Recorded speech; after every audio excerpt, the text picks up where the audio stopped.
우리가 직장 생활을 하는 이유는 무엇일까요? 사람들은 연봉이나 커리어, 소속감이나 안정감, 비전이나 자아실현 등 많은 이야기를 합니다.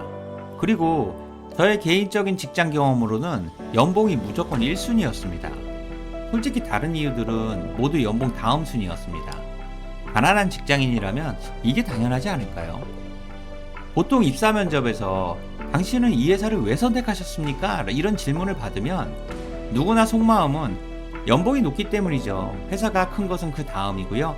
무엇보다 대기업이라서 안정적이잖아요. 이렇게 말하고 싶지만 현실은 어릴 때부터 이 회사를 좋아했고 준비도 철저히 했고 커리어와 자아실현 등의 공감조차 안 되는 이야기를 합니다. 물론 이게 면접의 게임의 룰이기도 하죠. 그리고 금수저로 태어난 직장인도 많지만 흙수저가 대부분인 우리는 회사를 연봉 때문에 다닙니다. 누가 뭐래도 저는 그랬습니다. 이 사실을 절대로 부인할 수 없고요. 그래서 오늘은 직장인의 입장에서 가난과 돈에 관한 뼈 때리는 이야기를 해보고자 합니다. 우선 첫 번째로 나의 월급은 지속될 것이고 승진을 통해 계속 올라갈 것이며 모든 투자는 성공적일 것이다 라는 말입니다. 사실 이거야말로 직장인들의 엄청난 착각이죠. 당연히 현실은 그와는 정반대입니다. 나의 월급은 회사를 언제 그만둘지 모르기 때문에 전혀 알 수가 없고 분명히 그 끝도 보입니다.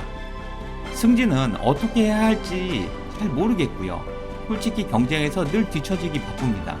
물론 자존심이 상하기는 하지만 어쨌든 간에 받아들여야 합니다. 게다가 부동산, 주식, 코인 등의 성공적인 투자는 내가 아닌 남들의 부러운 이야기에 불과하죠. 그리고 내가 투자를 시작하면 마치 들어오기를 기다렸다는 듯이 손해보기 바쁘죠. 승자의 저주라는 말이 진실이라면 나는 승자도 아닌데 저주에 걸린 것만 같습니다. 그럼에도 투자를 하는 것은 어쩔 수가 없습니다. 은행 예금은 물가 상승률만큼도 안 되니까 지금 조금 모은 돈을 그냥 그대로 가만히 들고 있는 자체가 손해니까요. 어쨌든 현명한 투자를 통해서 연봉 외에 추가 수익을 창출해야만 합니다. 당연히 직장 생활도 잘해야 하고요. 그래야 지금의 이 지긋지긋한 가난한 상황을 조금이라도 벗어날 수 있으니까요. 하지만 우리의 현실은 그렇지 못해서 너무 안타깝기만 합니다. 두 번째로 마음이 가난한 사람보다 실제로 가난한 사람이 훨씬 힘들다. 현실에서의 지옥은 그렇게 멀리 있지 않다는 말이죠.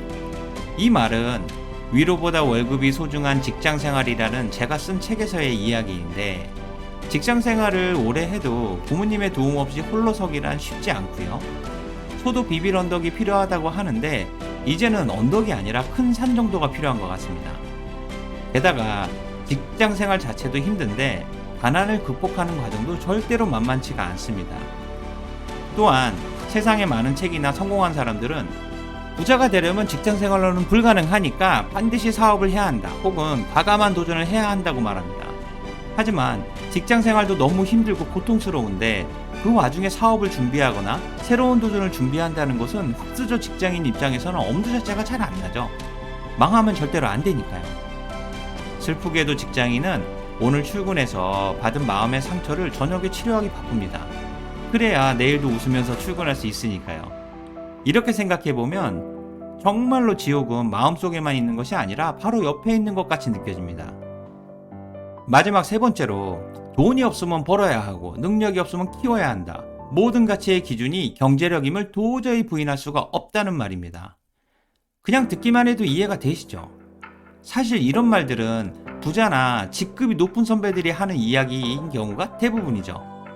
지금 너무 가난하거나 회사에서 인정받지 못하는 직장인들은 절대로 이런 이야기를 하지 않습니다. 오히려 이런 이야기를 듣기 바쁘죠.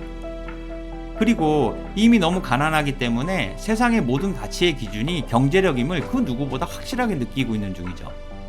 어쩌면 가난 때문에 행복을 느낄 틈조차도 없는 것이 현실이기도 합니다. 저 또한 지옥 같은 직장 생활을 오직 돈 때문에 했고요. 승진하기 위해서 시간과 노력을 갈아 넣었습니다. 당연히 더 많은 연봉이 필요했으니까요.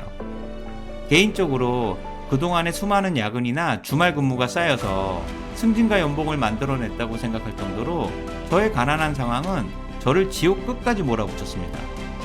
그리고 직장 생활의 결과는 아니 내가 왜 이렇게 직장 생활을 해야만 하지? 다른 일이나 회사를 갈 수 없을 정도로 내가 무능력한가? 이런 바닥치는 자존감과 수용할 수 없는 패배감 뿐이었습니다. 그리고 퇴직을 선택한 지금은 더 이상 이런 뼈 때리는 이야기를 듣고 싶지가 않습니다. 물론 누군가에게 하고 싶은 생각도 추호도 없습니다. 솔직히 세상에서 가난하고 싶은 직장인이 어디 있겠습니까?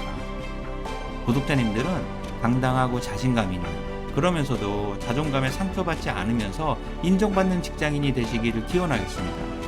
그리고 아무리 힘들더라도 좋은 날이 올 것이라고 분명히 믿습니다. 오늘 내용이 마음에 와 닿으셨으면요, 구독과 좋아요를 부탁드릴게요. 지금까지 직장생활 멘토이자 1타 강사 임지였습니다. 고맙습니다. 좋은 하루 되세요.